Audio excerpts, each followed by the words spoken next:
விஷயம் செய்யணும்னு நினைக்கிற வாழ்க்கையில ஆனா எப்படி பண்றதுன்னே தெரியல. நான் காசும் நிறைய சம்பாதிக்கணும்னு விரும்புறேன், பேரும் நிறைய சம்பாதிக்கணும்னு விரும்புறேன். ஆனா அதுக்கான நேரம் கூடி வர மாட்டேங்குது. என் சொந்தக்காரங்க என் கூட இருக்க மாட்டாங்க, என் கிளாஸ்மேட்ஸ் என் கூட இருக்க மாட்டாங்க, என் கூட இருக்கிறவங்களே என்ன பார்த்து கிண்டல் பண்றாங்க. அப்படி உங்களோட மனசுலயும் ரொம்ப பெரிய கனவுகள் இருந்துச்சுன்னா அண்ட் நீங்களும் உங்களுடைய கனவை சீக்கிரம் அடையணும்னு விரும்புனீங்கன்னா அப்ப இடையில இருந்து இந்த நொடியில இருந்து இந்த 8 பழக்கங்கள் எதை நான் சொல்ல போறேனோ உங்களோட வாழ்க்கையில சேர்த்துக்கோங்க. ஏன்னா நேரம் ரொம்ப குறைவா இருக்கு அண்ட் உங்களோட லைஃப்ல கமிட்மெண்ட் ரொம்ப அதிகமா இருக்கு.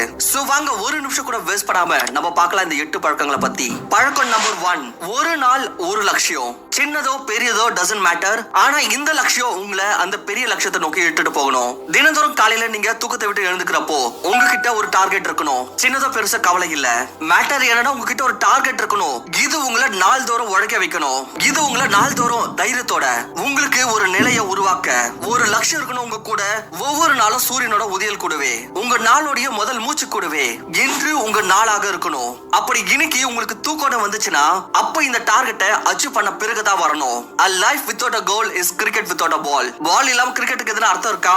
அதே போல கோல் இல்லாம லைஃப்க்கு எதுனா ஒரு அர்த்தம் இருக்கா? உங்ககிட்ட ஒரு பெரிய கனவு இருக்கணும். எனக்கு 1 கோடி ரூபாய் இருக்கணும், எனக்கு ஒரு பெரிய SUV இருக்கணும், ஒரு 5 BHK பிளாட் இருக்கணும். இந்த பெரிய லட்சியத்துக்காக நீங்க ஒவ்வொரு நாளும் சின்ன சின்ன லட்சியத்தை உருவாக்கணும். இந்த சின்ன சின்ன லட்சியம் எல்லாமே ஒரு சின்ன சின்ன படிக்கட்டு மாதிரி. இது மேல ஏறி நீங்க உங்களோட இலக்கு போய் சேருவீங்க. சீக்கிரம் வெற்றி பெறதுக்கு ரூல் நம்பர் 2 இந்த வீடியோவோடது என்னன்னா உங்களுடைய கண் நோக்கத்தை மாற்றுங்க. கண் பார்வை கண் நோக்கம் ரெண்டுமே வேற வேற. முதல் விஷயம் என்னன்னா இதை உபயோகிச்சு நீங்க இந்த உலகத்தை பாக்குறீங்க. அண்ட் ரெண்டாவது கண் நோக்கம் இதை உபயோகிச்சு நீங்க உங்களோட வாழ்க்கையை பாக்குறீங்க, உங்களோட கஷ்டங்களை பாக்குறீங்க, உங்களோட குறைவுகளை பாக்குறீங்க, உங்க லைஃபோட ஒவ்வொரு குறைவு நிறைவு உங்களோட சிச்சுவேஷன்ஸை பாக்குறீங்க. உங்க கண்ணோக்கத்தை மாத்தினீங்கன்னா அப்போ உங்க வாழ்க்கையில வரப்போற விஷயங்க அதோட பெர்ஸ்பெக்டிவ்ஸ் மாறும். ஒவ்வொரு கஷ்டமும் ஒவ்வொரு துயரமும் உங்களுக்கு ஒரு வாய்ப்பா ஒரு ஆப்பர்ச்சுனிட்டியா தெரியும். எந்த கண்ணோக்கத்துல இந்த வாழ்க்கையை பாக்குறீங்களோ அந்த கண்ணோக்கத்துடன் தான் இந்த வாழ்க்கை உங்களுக்கு தெரியும். நீங்க உங்ககிட்ட என்ன இல்ல அதை பாக்காதீங்க, பதில என்ன பாக்கணும்னா அப்படி இன்னைக்கு உங்ககிட்ட எதுவுமே இல்லனா அப்ப என்ன எவ்வளவு விஷயம் உங்ககிட்ட மிஞ்சிருக்கு நீங்க இன்னும் அடையறதுக்கு. நீங்க இத பாக்காதீங்க எவ்வளவு கஷ்டங்கள் உங்க வாழ்க்கையில இருக்குன்னு.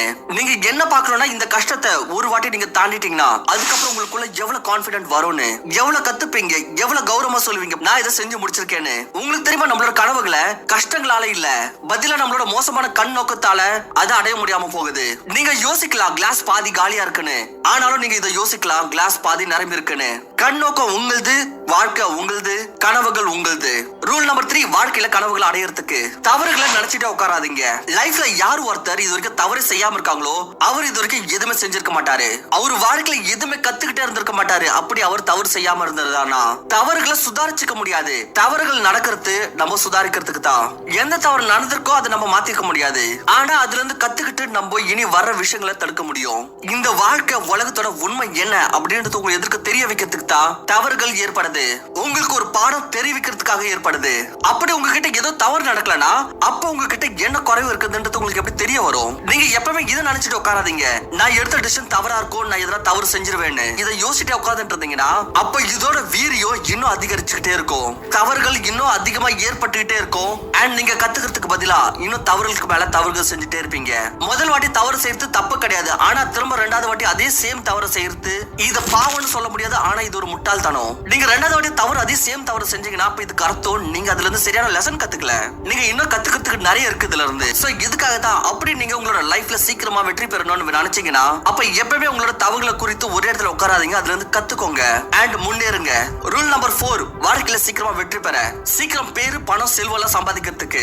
ரூல் நம்பர் 4 இன்னைக்கு நீங்க உங்களோட பிரசன்ட்ல வாழ கத்துக்கோங்க. Learn to live in present. இன்னைக்கு ராத்திரி இந்த உலகத்தோட எல்லா மக்களும் தூங்கிடுவாங்க. இதுல லட்சக்கணக்கான மக்களுக்கு எப்படி என்ன ஏற்படும்னா அவங்களால மறுநாள் வீடியோல பார்க்க முடியாம போகலாம். அப்படி இறப்புக்கு பின்னாடி இன்னொரு வாழ்க்கை இருந்துச்சுன்னா அப்ப எந்த ஒரு நபர் நேத்து இறந்து போனாரோ அப்ப அவரும் மேல உட்காந்துட்டு இதான் யோசிப்பாரு, அடா என் வாழ்க்கையை சரியா வாழலன்னு. ஏன் வாழல? ஏன்னா என்னோட கவனம் அந்த ஒரு நொடியில இல்ல எந்த நொடியில நான் இருக்கணுமோ. இதுக்கு பதிலா நான் என்னோட பாச நினைச்சிட்டு இருந்தேன், இல்ல என்னோட ஃபியூச்சரை நினைச்சிட்டு அதுல பறந்துட்டு இருந்தேன். உண்மையில நம்மளோட லைஃப்ல இந்த மாதிரி எவ்வளவு மூமெண்ட்ஸ் நம்ம வேஸ்ட் பண்ணிடுறோம். இது நம்ம லைஃபோட ஒரு அருமையான மூமெண்டா இருந்திருக்கணும். இங்க பாருங்க, நீங்க நேத்து என்ன தவறு செஞ்சீங்களோ அதை உங்களால மாத்த முடியாது.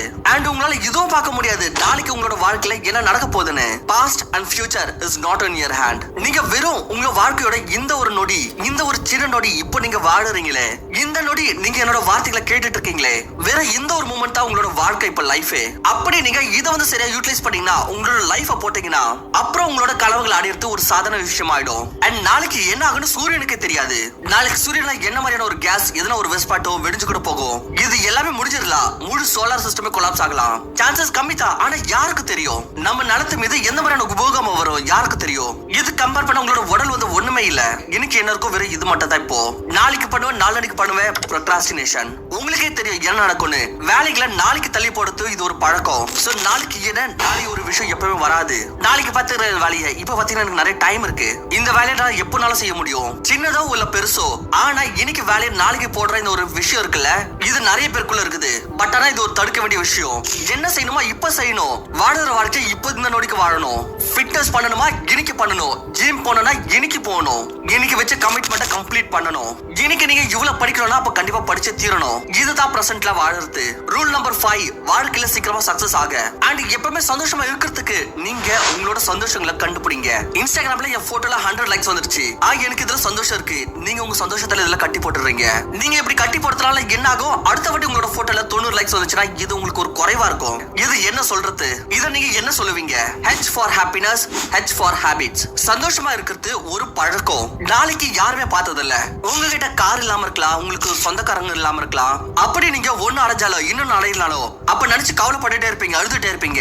ஆட்டிடியூட் எப்படி வச்சுக்கணும்னா, என்ன வந்தாலும் என்ன போனாலும் நான் சந்தோஷமா இருப்பேன்னு. ஏன்னா சந்தோஷமா இருக்கிறப்ப எந்த ஒரு இம்பாக்டும் ஏற்படாது என் மேல. சந்தோஷமா இருக்கிறது, மகிழ்ச்சியா இருக்கிறது இது ஒரு ஃபீலிங். அண்ட் இது என்ன மாதிரியான ஒரு ஃபீலிங்னா, இது நீங்க எப்பவுமே எப்பனாலும் உங்களுக்குள்ள இன்டியூஸ் பண்ண முடியும், உங்களுக்குள்ள இன்ஜெக்ட் பண்ண முடியும். லைக் யாரோ ஒருத்தர் வந்து இன்ஜெக்ட் பண்ணுவாங்களா உங்களுக்குள்ள, அந்த மாதிரி. இங்க பாருங்க, சந்தோஷமா இருக்கிறத பத்தி பேசுறோம். ஆனா முதல்ல உங்களோட சந்தோஷம் என்ன இருக்கு, எங்க இருக்கு அதை கண்டுபிடிங்க. அப்படி உங்களுக்கு யார் கூட இருக்க பிடிக்கலனா அப்ப விடுங்க அவங்கள. அவங்களுக்கு கூட எதுக்கு தேவலாம் புடிச்சிட்டு இருக்கணும்? ஃபார்மாலிட்டி செஞ்சு எவ்வளவு டைம் வேஸ்ட் பண்ணிட்டீங்க நீங்க மத்தவங்க கூட. பட் அது இவ்வளவு டைம் நீங்க உங்களோட கனவுகளுக்கு கொடுத்திருந்தீங்கன்னா, உங்களோட வேலைகளுக்கு கொடுத்திருந்தீங்கன்னா, அப்ப நீங்க இன்னைக்கு எங்க இருந்திருப்பீங்க? ஆயிருப்பீங்கல்ல வெற்றி. ரூல் நம்பர் 6, லைஃப்ல சீக்கிரமா சக்சஸ் ஆக எப்பவுமே சந்தோஷமா இருக்கிறதுக்கு நண்பா எப்பவுமே எதனா ஒண்ணு புதுசா செஞ்சுக்கிட்டே இருங்க. எப்பவுமே புதுசா எதனா ஒண்ணு செய்யறதுக்கு அதுக்கு என்ன அர்த்தம்? இதுக்கு அர்த்தம் தினம் உங்களோட கனவுகளை மாத்திக்கிட்டே இருங்க அப்படின்னு இல்ல. கனவு வெறும் ஒண்ணுதான். ஆனா இதுல நான் இன்னும் என்ன புதுசா செய்வேன் அண்ட் இன்னும் என்ன புது வழிகளை நான் வேலை செய்ய முடியும். அதாவது இதுல என்ன மாதிரியான ஒரு பிரச்சனை குறைவு இருக்கு, இதை நான் இன்னைக்கு வரைக்கும் நான் சரிப்படுத்தாம இருக்கிறேன். அப்படி நீங்க சேம் வேலை செஞ்சுட்டே இருந்தீங்கன்னா அப்ப உங்களுக்கு சேம் ரிசல்ட் தான் கிடைச்சிக்கிட்டே இருக்கும். எதனா புதுசா செஞ்சீங்கன்னா அப்ப உங்களுக்கு ரிசல்ட் புதுசா கிடைக்கும். புது விஷயங்களை கண்டுபிடிப்பீங்க. தினம் எப்படி புதுசா செய்யறது? நீங்க எப்ப நான் தினந்தோறும் புதுசா எதனா கத்துக்கலாம் மட்டும்தான். அண்ட் தினம் எப்படி புதுசா கத்துக்க முடியும்? நம்ம தினம் தவறுகள் செஞ்சா மட்டும்தான். அண்ட் தவறுகள் எப்படி நடக்கும்? நம்ம தினம் எதனா செஞ்சாதான். இது ஒரு சர்க்கிள். இந்த சர்க்கிள்குள்ள நீங்க போகணும். அண்ட் நீங்க தினம் புதுசா எதனா கத்துக்கிட்டா அப்போ உங்களோட ஸ்கில்ல தினம் ஒரு புது முன்னேற்றம் தெரியும். நீங்க சீக்கிரம் க்ரோ ஆகுவீங்க உங்களோட லைஃப்ல. காசு சம்பாதிச்சுட்டு இருந்தீங்கன்னா, பிசினஸ் பண்ணிட்டு இருந்தீங்கன்னா, அப்ப பாருங்க நான் இதுல செஞ்சுட்டு இருக்கல வேலை, இதுல என்னோட பிசினஸ், இதுல எப்படி நான் இன்னும் புதுசா வேற எதனா செய்யறதுன்னு. ஒவ்வொரு நாளும் உங்ககிட்ட ஒரு வாய்ப்பு இருக்குது எதனா ஒண்ணு புதுசா கத்துக்கிறதுக்கு. அண்ட் எதனா ஒண்ணு புதுசா கத்துக்க, எதனா புதுசா செய்யறதுக்கு. ரொம்ப பெரிய மாற்றம் உருவாக்கணும்னு இல்ல, வெறும் சின்ன ஒரு மாற்றத்தை உருவாக்குங்க. சின்னதா ஒண்ணு புதுசா செய்யுங்க. இந்த மாதிரி நீங்க தினந்தோறும் உங்களை க்ரூம் பண்ணிக்கிட்டே இருங்க. தினம் மாற்றம் எடுத்துட்டு வந்துட்டே இருங்க. அண்ட் அப்புறம் ஒரு நாள் பாருங்க, இந்த மாதிரி சின்னதா பண்ணி உங்களோட வாழ்க்கை ஒரேடியா மாறிடும், ஒரேடியா புதுசா ஆயிடும். ரூல் நம்பர் 7, வாழ்க்கையில சீக்கிரமா சக்சஸ் ஆகிறதுக்கு செல்ஃப் டிசிப்ளின் ஸ்ட்ராங் ஆக்குங்க. உங்களுக்குள்ள உங்க மீது கொஞ்சம் ஸ்ட்ரிக்ட் ஆகுங்களே. அப்படி நீங்க உங்க மேல கடினமா இல்லனா அப்ப உங்களோட மனசு தேவையில்லாத விஷயங்களை உங்களை செய்ய வைக்கும். அண்ட் இந்த மாதிரி வேலையினால உங்களுக்கு எந்த ஒரு அவுட்புட்டும் வெளியே வர போறது இல்ல. அப்படி உங்களுக்கு உங்க மேல கண்ட்ரோல் இல்லனா அப்ப நீங்க இந்த மாதிரியான வேலைகளை செஞ்சுட்டு இருப்பீங்க. எது செய்யறது உங்களுக்கு ரொம்பவே கம்ஃபர்டபுளா இருக்குதோ உங்களோட மனசு எப்பவுமே உங்களுக்கு இது சொல்லாது. காலையில சீக்கிரம் எழுந்து 5 கிலோமீட்டருக்கு ஓடுன்னு. ட்ரீமிங்கை விட செல்ஃப் டிசிப்ளின் தேவை. உங்க மீது உங்களுக்கான கண்ட்ரோல். இததான் சொல்லுவாங்க சுய ஒழுக்கம். உங்களுக்கு இதை செய்யறதுனால சந்தோஷம் கிடைக்காது, ஆனாலும் நீங்க இதை செய்யணும். இந்த வேலையை ஏன் செய்யணும்? ஏன்னா இது உங்களுக்கு அவசியம். முன்னாடி எல்லாம் பெரிய பெரிய ராஜாங்க மகாராஜாங்களா இருந்தாங்கல்ல, அவங்களோட பசங்களுக்கு எல்லாம் ரொம்ப மோசத்துல ரொம்ப கடினமான ட்ரைனிங் கொடுப்பாங்க. ஏன்னா அவங்க செல்ஃப் டிசிப்ளின் ஆகணும்னு. ஏன்னா அவரோட மனசு கண்ட்ரோல் பண்ணி வச்சிருக்கணும். ஏன்னா இவ்வளவு பெரிய ராஜ்யத்தை கண்ட்ரோல் பண்ணணும். அவர் மோட்டிவேஷன் உங்களை ஒரு வேலையை செய்ய வைக்க முடியும். ஆனா செல்ஃப் டிசிப்ளின் தான் இந்த மாதிரியான ஒரு விஷயம். இது உங்களை க்ரோ பண்ண வைக்கும். இத பத்தி நம்ம ஏற்கனவே நிறைய வீடியோஸ் நம்ம சேனல்ல போட்டிருக்கோம். இத வேணா நீங்க பார்க்கலாம். இந்த வீடியோவோட லாஸ்ட் 8th ரூல், அப்படி நீங்க உங்களோட வாழ்க்கையில சீக்கிரமா வெற்றி பெறணும்னு நினைச்சீங்கன்னா மட்டும் அது என்னன்னா, நீங்க போய்கிட்டே இருங்க. கன்னியாகுமரியில இருந்து டெல்லிக்கு போகிறதுக்கு ட்ரெயினுக்கு நிறைய வளைவு செலவு பார்க்க வேண்டியது இருக்கும். நிறைய ஸ்டேஷன்ஸ் வரும். நடுவுல நிறைய வாட்டி இன்ஜின் சேஞ்ச் ஆகும், நிறைய வாட்டி ஸ்டாஃப் சேஞ்ச் ஆகுவாங்க. நடக்கிறது என்னதான் நடந்தாலும் சரி, ஆனா ட்ரெயின் நிக்க கூடாது நண்பா. ஸ்டாப்ல போச்சு ஆட்கள் ஏறாங்களா இறங்கினாங்களா, ஆனா ட்ரெயின் போய்கிட்டே இருக்கும். That's it. அப்படி உங்களுக்கு 10 கிலோமீட்டர் ஓடணும்னா லாங் ரேஸ் அப்படி நீங்க எப்பனா போயிருந்தீங்கன்னா, இதுல கீ ஃபேக்டர் நீங்க எப்பவுமே இதுல நிக்க கூடாது. அப்படி நின்னுட்டீங்கன்னா திரும்ப ஓடுறதுக்கு உங்களுக்குள்ள அதுக்கான தைரியம் வராது. எந்த நொடி நீங்க நிக்கணும்னு தோணுதோ அப்போ நீங்க உங்களையே கொஞ்சம் புஷ் பண்ணுங்க போதும். எப்போ உங்களுக்கு கஷ்டங்கள் ரொம்பவே துயரம் கொடுக்குதுன்னு தோணுதோ அப்போ உங்களுக்கு கொஞ்சம் புஷ் பண்ணிக்கோங்க. இதை மட்டும் கவனம் வச்சுக்கோங்க. நிக்க கூடாது, அவ்வளவுதான். தொடக்கம் நிக்கிறதுக்காக ஏற்படுத்தல, தொடக்கம் முடிவுக்காக ஏற்படுது. அண்ட் பினிஷ் ஆனதுக்கு அப்புறம் நம்மளுக்கு கிடைக்குது பாத்தீங்களா ஒரு நிம்மதி. சோ இது அடையாம நம்ம எப்படி நிறுத்துறது? நீங்க மூவ் பண்ணிக்கிட்டே இருக்கணும். சோ உங்களோட லைஃப்ல எந்த ஒரு கனவையும் நீங்க அடையணும்னு நினைக்கிறீங்களோ, நீங்க ஒரு விஷயத்தை மட்டும் ஞாபகம் வச்சுக்கணும். நீங்க நிக்க கூடாது. மெதுவா போங்க, விழுந்து போங்க, உருண்டு போங்க, எப்படினா போங்க. ஆனா நகர்ந்துகிட்டே இருக்கணும். இங்க பாருங்க, நம்ம வேலை செய்யறதுக்கான ஸ்பீடு வேரி ஆகும். சில நேரத்துல அதிகமாகலாம், சில நேரத்துல கம்மியாகலாம், நம்மளோட எனர்ஜி பொறுத்து. பட் ஆனா நண்பா, கன்சிஸ்டன்சி தான் கீ. நிக்க கூடாது, நிறுத்த கூடாது. ஃப்ரெண்ட்ஸ், ஐ ஹோப் உங்களுக்கு இந்த வீடியோ ரொம்ப பிடிச்சிருக்கும் அப்படின்னு நான் நம்புறேன். அப்படி பிடிச்சிருந்துச்சுன்னா மறக்காம வீடியோக்கு லைக் பண்ணிட்டு